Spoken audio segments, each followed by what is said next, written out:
Talk, episode number 3.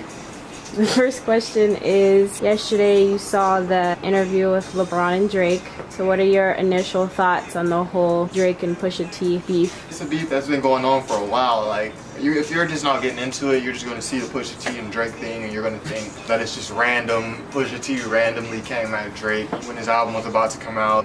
Now we have this whole skirmish. But really, the Young Money and Good Music tension has been there for a while, since Young Money and Good Music finally came to power, like in 2009, 2010, which is coincidentally when Drake, when Nicki got on. That was right after Wayne dropped Carter 3. So first, I think we saw Pusha T going at Lil Wayne for the whole bait thing and, you know, stealing styles and this and that. And then a couple years later, we saw Pusha T diss Drake on Exodus. What was that? I forget the number. The song's called Exodus though. And obviously, Young Money, you know, they sent their shots. I don't really listen to Young Money's music like that, so I wasn't really too keen on all the shots that they might have thrown that way at Good Music. You know, but this Kanye versus Drake is kind of like it's a part of a larger issue, which is the tension between Good Music and Young Money. So why do you think Drake was so easily to respond to Meek Mill's diss, but when it comes to Pusha T, he was a little more hesitant? That's a good question.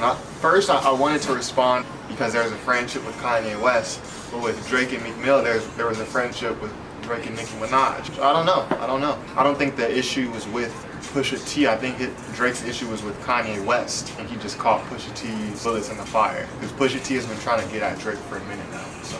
You think Drake should still respond, or it's too late now?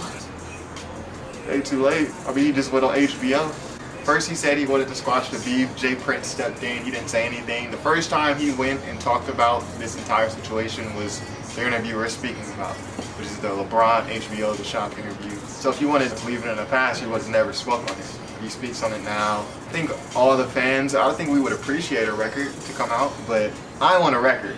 I'm like on the side of LeBron, like selfishly I want a record, but I think 8 out of 10 was a great record, which is kind of a Kanye diss. He's talking about your wifey, and that kind of just sounds like a Kanye record. It kind of sounds, 8 out of 10, which is on Scorpion, it sounds like a record that Drake was working on with Kanye. Because if you watch the HBO The Shop interview, Drake says that Kanye West basically made him be transparent about his life so that he could help roll his music out, so Kanye could help Drake roll his music out and help him in other ways. And the exchange was that Drake would be more transparent about when he's dropping music, things of that nature. So the story goes that because of that exchange, Kanye West gave Drake the Lift Yourself beat. The beat where he's going whoopity scoop, whoopity doo. Like, he did that because he knew Drake wanted the beat.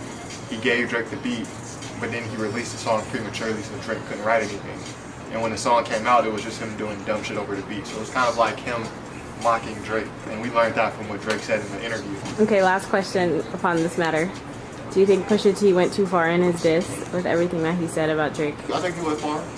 But at the end of the day, it is what it is. Like, Drake, when Pusha T mentioned 40 and the tick, tick, tick line, he said that was too far. But Drake, at the same time, when we talk about the Young Money and Good Music beef, Drake took a shot at Kid Cudi. Kid Cudi is notoriously depressed. This is about a year and a half, almost 2 years ago. Drake took a shot at Kid Cudi.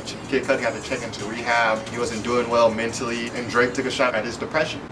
And then Drake name dropped Pusha T's wife in a song, her government name, and then made a punchline out of their wedding ring. So now you want to do the white woman bait and switch, you want to play the victim. Like, I don't buy it. You mention a man's wife, you make his wedding a punchline, and his group member, you mock his depression after he checks into rehab, when Kid Cudi is notoriously a depression, suicide type rapper.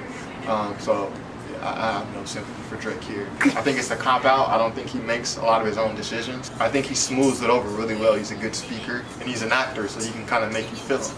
But I don't think, if anyone went too far, it was Drake. But, you know, I wouldn't even say Drake went too far. It's a rap battle, so it is what it is.